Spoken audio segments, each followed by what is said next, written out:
Kabbalah is the mystical heart of Judaism. For over 800 years, it has been the most influential, the most debated, and the most misunderstood current in Jewish religious thought. It has shaped the inner life of Jewish communities from medieval Spain to modern Israel.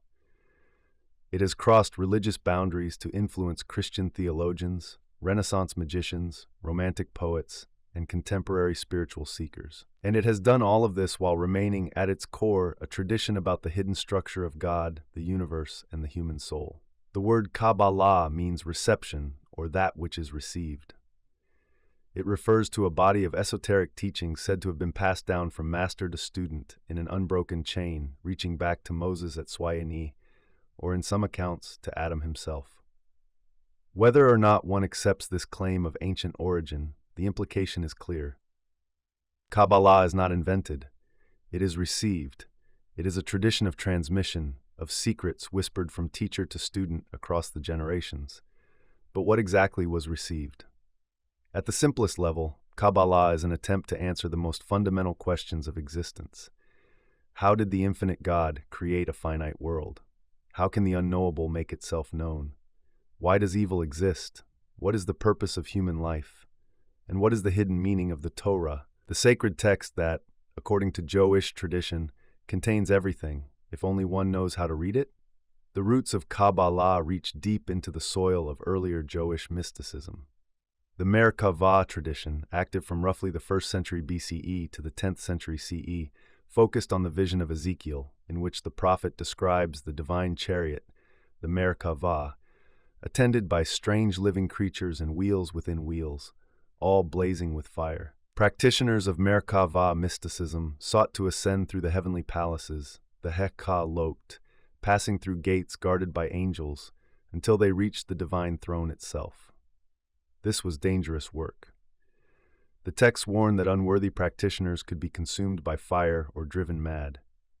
Alongside the Merkavah tradition existed another stream of early Jewish esoteric thought, crystallized in a brief and enigmatic text called the Sefer Yetzirah, the Book of Formation. Written sometime between the 3rd and 6th centuries, the Sefer Yetzirah describes how God created the universe using the 22 letters of the Hebrew alphabet and 10 primordial numbers, which it calls the Sefirot, a word meaning countings or enumerations. The text is terse, almost cryptic, and has generated centuries of commentary. But its central idea, that creation is a linguistic act, that God spoke the world into being through combinations of letters, became foundational for all later Kabbalah.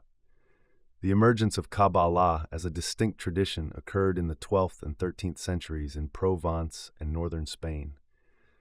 The earliest recognizable Kabbalistic text is the Sefer ha-Bahir, the Book of Brightness, which appeared in Provence around 1176. The Bahir introduced several ideas that would become central to Kabbalistic thought.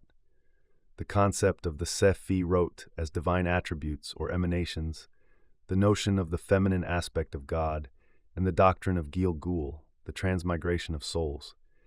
It is a fragmentary, deliberately obscure text, presented as ancient teachings but almost certainly composed or compiled in the 12th century. From Provence, Kabbalah spread to the town of Gerona in Catalonia, where a circle of mystics including Azriel of Gerona and his teacher Ara ben Solomon developed the Kabbalistic system with greater philosophical rigor. They drew on Neoplatonic philosophy, particularly the idea of emanation, the process by which the one produces the many, not by making something separate from itself, but by overflowing, the way light radiates from the sun without the sun diminishing. But the text that defined Kabbalah for all subsequent generations was the Zohar, the Book of Radiance. This extraordinary work appeared in Castile in the 1280s and 1290s, circulated by a Spanish Kabbalist named Moses de Leon. Moses de Leon attributed the Zohar to the 2nd century sage Rabbi Shimon bar Yochai, claiming it was an ancient text that had been hidden for over 1,000 years. Modern scholarship has largely concluded that Moses de Leon was himself the primary author, though the work may incorporate earlier traditions. The question of authorship has never been fully settled, And within the Kabbalistic tradition, the Zohar is revered as sacred scripture, second only to the Torah itself. The Zohar is not a systematic treatise. It is a vast, sprawling commentary on the Torah, written in a lyrical Aramaic that blends narrative, dialogue, and mystical speculation into something that resembles a spiritual novel as much as a theological work. Its central characters are Rabbi Shimon Bar Yochai and his circle of companions, who wander through the landscape of the land of Israel, encountering mysterious strangers and uncovering the hidden meanings of Scripture. The Zohar reads the Torah not as history or law, but as a garment covering an inner body, which itself covers a soul. The surface meaning of the text is the least important. Beneath it lie layers of increasing depth, and at the very center is the infinite light of God. At the heart of the Zohar's teaching, and of Kabbalah as a whole, is the doctrine of the Ten Sefirot. These are not separate gods. They are the 10 attributes, qualities, or modes through which the infinite God, called Ein Sof, meaning without end, manifests and interacts with creation. The Ein Sof itself is utterly beyond comprehension, beyond description, beyond even the word God. It is the absolute infinite, about which nothing can be said. But from the Ein Sof emanate the 10 Sefirot, arranged in a structure called the Etz Chaim, the tree of life. The first Sefirah is Keter, the crown, the primordial will of God, the point at which the infinite begins to become something. Below it are Chokmah, wisdom, the flash of creative insight, and Beinah, understanding, the womb that receives and develops that insight into form. These three form the intellectual triad. Below them come Chesed, loving-kindness, the boundless outpouring of divine grace, and Gevurah, severity or judgment, the force that limits, constrains, and gives structure. The balance between these two, the interplay of mercy and judgment, expansion and contraction, is one of the great themes of Kabbalistic thought. Their harmony is expressed in Tiferet, beauty, the sixth Sefirah, which sits at the center of the tree and represents the ideal balance of all opposing forces. The lower Sefirot continue this pattern. Netzach, eternity, and Hod, splendor, represent the dynamic and receptive aspects of prophecy and communication. Yesod, foundation, is the channel through which divine energy flows into the final Sefirah, Malchut, the kingdom, which represents the Shekhinah, the divine presence in the world, the feminine aspect of God. The Shekhinah is one of the most remarkable concepts in Kabbalah. She is God's presence dwelling in the world, particularly with the people of Israel. In the Zohar, she is portrayed as a queen, a bride, a mother, and she is in exile. When the temple in Jerusalem was destroyed, the Shekhinah went into exile with the Jewish people, separated from her consort, the masculine aspect of God represented by Tiferet. The reunification of the Shekhinah with the upper Sefirot is the great cosmic drama of Kabbalah. Every prayer, every mitzvah, every act of human devotion has the power to heal this rupture and restore the wholeness of the divine. This is where Kabbalah makes its most radical claim, that human action matters cosmically. The human being is not merely a creature of God. The human being is a partner in creation. Through conscious intention, through prayer, through ethical action, through the mystical practice of uniting the divine names, the Kabbalist participates in the ongoing work of tikkun, repair. The world is broken, the divine light is scattered, and it is the task of human beings to gather the sparks and restore them to their source. This idea of tikkun reaches its fullest expression in the Kabbalah of Isaac Luria, the most influential Kabbalist since the Zohar itself. Luria lived in the Galilean town of Safed in the 16th century, and his teachings, recorded by his student Chaim Vital, transformed Kabbalah into something approaching a complete cosmological system. Luria began with a question. If God is infinite and fills all of reality, how can anything else exist? His answer was the doctrine of Tzimtzum, contraction. Before creation, God withdrew, contracted the divine light, creating a vacated space, a tehiro, within which a finite world could come into being. Into this space, God sent a ray of light, which took the form of vessels designed to hold the divine emanation. But the vessels could not contain the intensity of the light. They shattered. This is the Shevi Rot ha-kelim, the breaking of the vessels. The shards of the broken vessels fell into the vacated space, carrying with them sparks of the divine light. These sparks became embedded in the material world, trapped within the shells of the broken vessels, which Luria called the keli pot, the husks. The entire physical universe, in Lurianic Kabbalah, is a landscape of scattered sparks and imprisoning shells. Evil is not a separate force.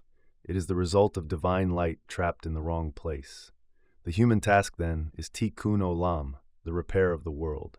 By performing mitzvot with the proper mystical intention, by reciting prayers that unite the divine names, by acting with loving kindness and justice, human beings can liberate the trapped sparks and return them to their source.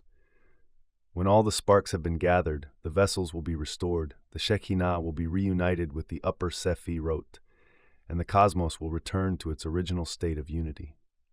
Lurianic Kabbalah had an enormous impact on Jewish life. Its ideas permeated the liturgy, influenced the development of Hasidism in the 18th century, and provided a theological framework for understanding Jewish suffering and exile. The expulsion of the Jews from Spain in 1492, a catastrophe that reshaped the Jewish world, found in Lurianic Kabbalah a cosmic explanation. The exile of the Jewish people mirrored the exile of the Shekhinah. Suffering was not punishment. It was participation in the divine drama of repair. Kabbalah did not remain within the borders of Judaism. In the 15th century, the Italian humanist Joe Codella Mirandola encountered Kabbalistic texts and became convinced that they contained proof of Christian doctrine, including the divinity of Christ.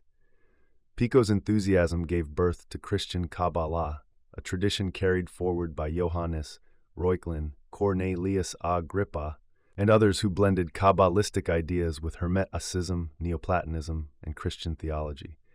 For these thinkers, the Kabbalistic tree of life became a universal diagram of reality, applicable far beyond its Jewish origins. In the 17th century, the German shoemaker and mystic Jakob Boehme developed a theosophical system deeply influenced by Kabbalistic ideas, particularly the concept of divine contraction and the interplay of light and darkness within God. Boehme's influence extended through German Romanticism, through Hegel, through the religious thought of William Blake, and into the modern theosophical movements of the 19th century. The occult revival of the 19th and early 20th centuries brought Kabbalah into an entirely new context. The Hermetic Order of the Golden Dawn, founded in London in 1888, placed the Kabbalistic tree of life at the center of its magical system. The Golden Dawn assigned the 22 paths connecting the Sefirot to the 22 major arcana of the Tarot, creating a synthesis that has become so widespread that many people today encounter the tree of life first through tarot rather than through Jewish mysticism. Aleister Crowley, Dion Fortune, and Israel Regardie further developed this occult Kabbalah, which diverged significantly from its Jewish roots, but carried forward the essential structure of the Sefirot and the idea of spiritual ascent through the tree. In the 20th century, the academic study of Kabbalah was transformed by the work of Gershom Scholem, a German-born Israeli scholar who almost single-handedly established Kabbalah as a legitimate field of academic research.